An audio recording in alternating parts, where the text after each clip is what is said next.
It's just one of those things you read and it's like it's exciting, you know. And also doing kind of a World War II kind of thing is there's this is obviously set in a science fiction world, but there's still a lot of truth to it, and there's stories that still need to be told. I think those kind of stories from that era. There's the reality of war is in it, and yet you've got this kind of science fiction element to it. So it's an exciting kind of action movie in that respect.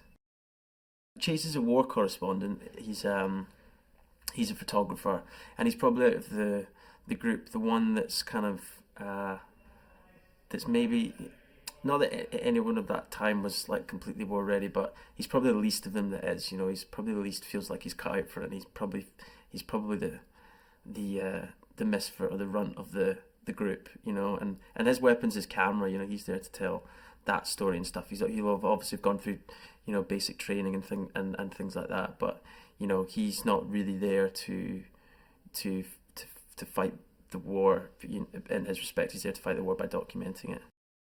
Jace obviously I think is trying to spends a lot of time trying to find where he fits into the group, and a lot of times he'll come up with suggestions that are probably knocked down. I think him and Tibbet have quite a maybe on the outside quite a fun relationship to see, because they come from completely different sides. I see kind of Chase probably being a bit more from an upper class background, more involved with the arts, whereas Tibbet's more someone from the streets who's he's brash, and so they clash a lot.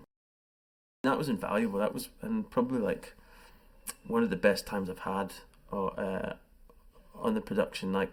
In terms of just the five of us being together with Freddie as well. It really very quickly got to know each other very, very quickly, and then just being out.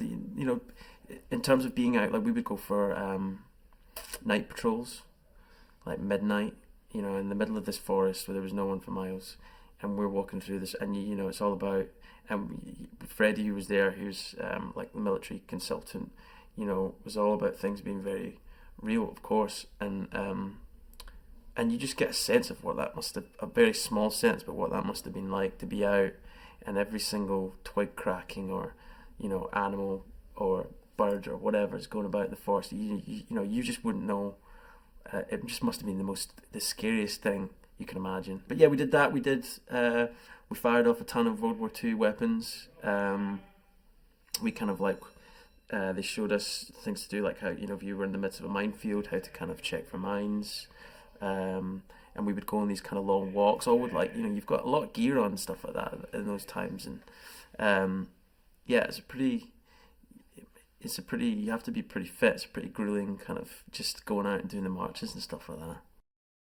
It was definitely tough, and you got 50 pounds of gear on your back, that we kept on all day with your parachute and all that kind of stuff, and and it's this really kind of claustrophobic, metal can you're sitting in, and they had these big hydraulic stilts which would move and let the plane bank, and so it's a bit of a daze now. And looking back on it in hindsight, I've got fond memories of it. When we were in there, I remember we really didn't enjoy it.